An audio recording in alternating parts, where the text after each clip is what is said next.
Hello po, TL. Hello, Julie. Nakita ko yung metrics ng calls mo ngayong week. Ang pangit ng performance mo. Ang baba din ng survey na binibigay sa'yo. Ano? Nagpapabaya ka na ba sa trabaho? Um, Sorry po. Marami lang po kasi talaga akong iniisip ngayon. Julie, please lang Ihiwalay mo ang personal issues mo sa trabaho. Endorsement for promotion ka na, tapos ganyan ka pa? Ngayon mo pa sasayangan ang pinaghirapan mo? Sorry po. Sorry. Hindi na po mauulit. Sorry po.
Uy, gising ka na pala. Hindi naman naghain ka na. Antayin na natin yung sinain, tapos kain na tayo. Ay, siya nga pala. Si Madam, nagtanong ka rin na kailan ka daw magbabayad ng utang. Yun nga eh. Pero, nagbayad na lang ako sa susunod ko na sweldo.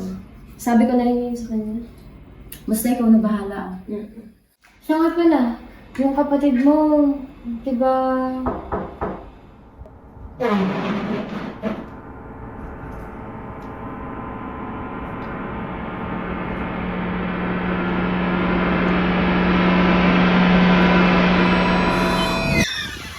Oh, ano, Julie? Bakit hindi ka pa nagbabayad ng renta mo dito? Sa lahat na nakaupa dito, ikaw na lang hindi nagbabayad. Sorry po. Sorry po? Yan lang ang sasabihin mo sa akin? Ni hindi ka naman makausap ng maayos sa text. Hindi ka pa makausap ng maayos sa personal. Ano ba nangyari sa'yo? Sorry po. Sorry.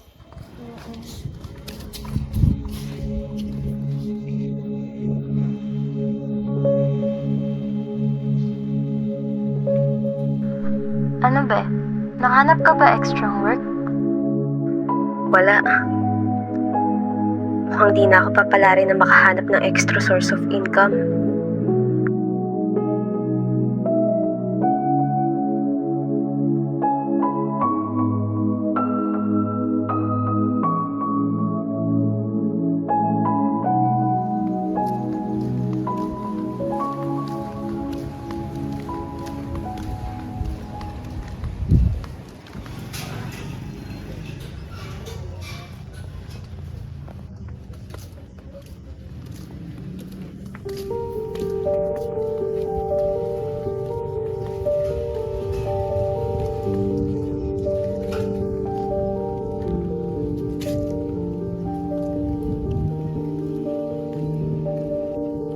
Sinusundan mo ba ako? Hindi po.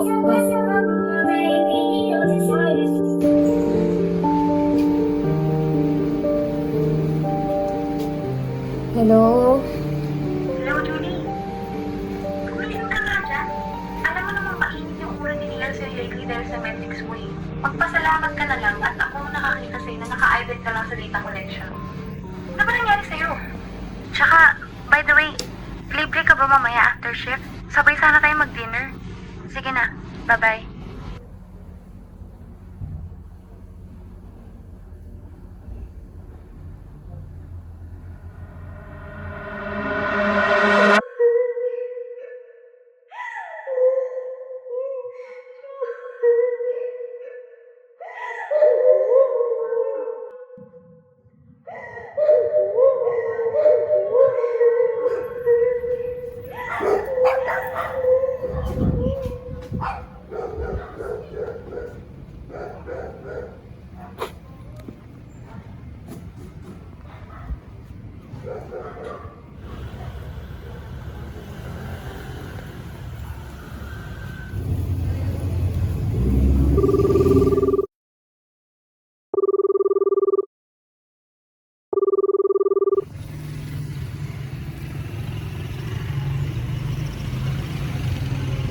Ano ba?